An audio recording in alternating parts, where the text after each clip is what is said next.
Alors, plaisir de la table, plaisir du lit, plaisir mélangé. À l'évidence, il y a un rapprochement qui se fait et je pense qui tombe dans le sens commun. Je pense que tout le monde, spontanément, je dis bah oui, il doit y avoir un rapport entre le fait d'aimer manger et celui de faire l'amour. Enfin, d'une manière générale, il y a une identification entre la bouche et le sexe, ou entre la bouche du haut et la bouche du bas, comme dirait d'aucunes. La première des questions que je me posais moi par rapport au sujet qui est le nôtre, c'est est-ce qu'il existe une physiologie du plaisir? Catherine Blanc, Catherine, tu es sexologue, mais tu es d'abord psychanalyste. Étant psychanalyste, ce qui m'intéresse, c'est évidemment d'accueillir la réalité du corps dans ce qu'il est capable de créer, mais ne pas oublier que ce n'est pas le corps qui nous dirige. Nous sommes invités à la récompense, nous sommes invités au plaisir, mais nous avons une lecture qui se juxtapose à la lecture purement physiologique, qui est une lecture émotionnelle, c'est-à-dire comment nous accueillons la vie. Karine, est-ce que tu... Ce qui est intéressant dans ce système, c'est qu'on s'est rendu compte que c'est scientifiquement exactement le même circuit pour le plaisir sexuel et pour le plaisir alimentaire. On est passé d'une sexualité instinctuelle à une sexualité érotique. Et c'est la même chose en fait pour les aliments. Donc on ne s'alimente pas uniquement pour survivre, mais on s'alimente aussi par plaisir.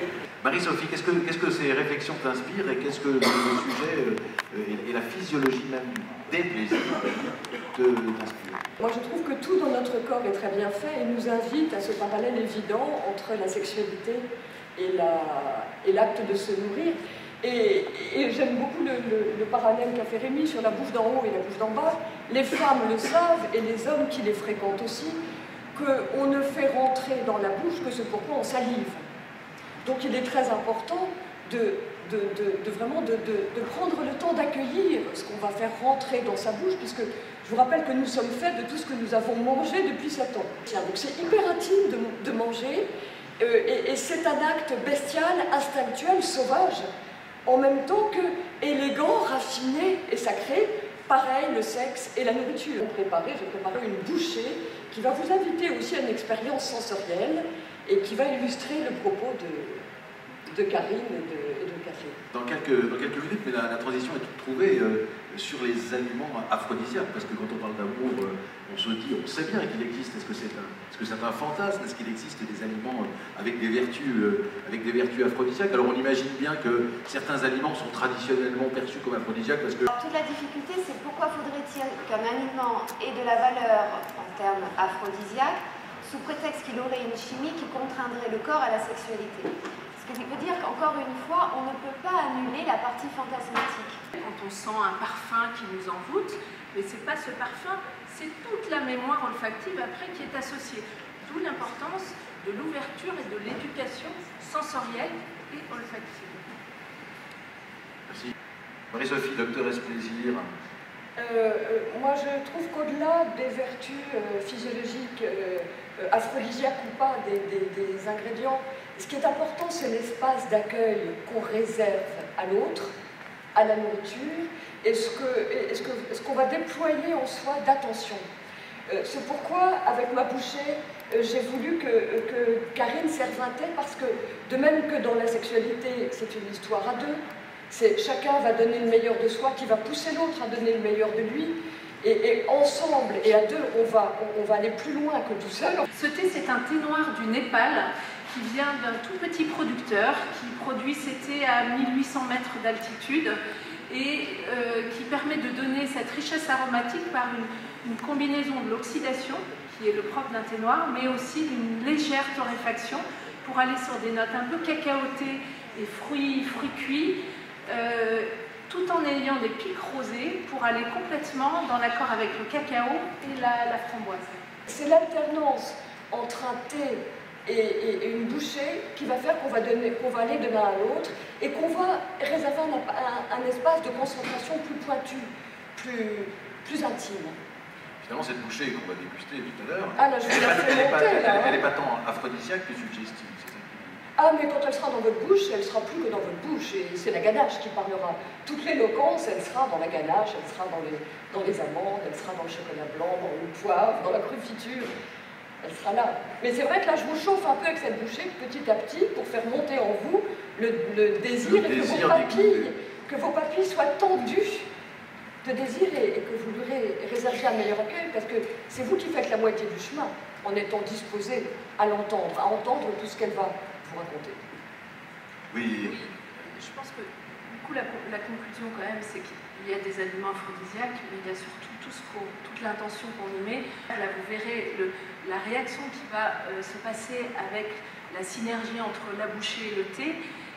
C'est tout ça qui va et la manière dont vous le vendez, enfin, l'envie, là, vous faites monter la pression. Voilà, et donc c'est l'essence, les paroles et l'imagination et notre fantasme. Exactement, parce que vous savez, on parle par exemple beaucoup des préliminaires, et nous avons le défaut d'entendre les préliminaires déjà dans l'intimité. Dans l'intimité, nous sommes déjà dans la sexualité. Les préliminaires, c'est ce qui a animé les deux partenaires en amont d'être dans un corps à corps, d'être dans une sensualité. Et c'est comment ils se sont préparés chacun de leur côté, ce qu'ils ont envisagé de l'autre, ce qu'ils ont témoigné ou raconté à l'autre, comme là Marie-Sophie le fait en parlant de cette bouchée dont vous ne savez rien et qui vient venir à votre rencontre, qui vous est proposée. Donc quand on est en tranquillité avec le corps, avec appréhender le corps, les odeurs du corps, etc., le rapport à l'alimentation se fait plus simplement puisqu'il est érotisé. Alors pendant que Marie-Sophie assume et distribue sa bouchée, je ne résiste pas au plaisir de lire une partie du texte qu'elle a écrit pour me présenter l'objet, en disant la bouchée. Elle est recouverte d'un voile de beurre de cacao dont la blancheur et la transparence laissent entrevoir la couleur sombre du cacao. Ce voile commence à peine à se détendre subrepticement à la tiédeur des doigts pour se déchirer et ne céder qu'à la morsure, sans grande résistance.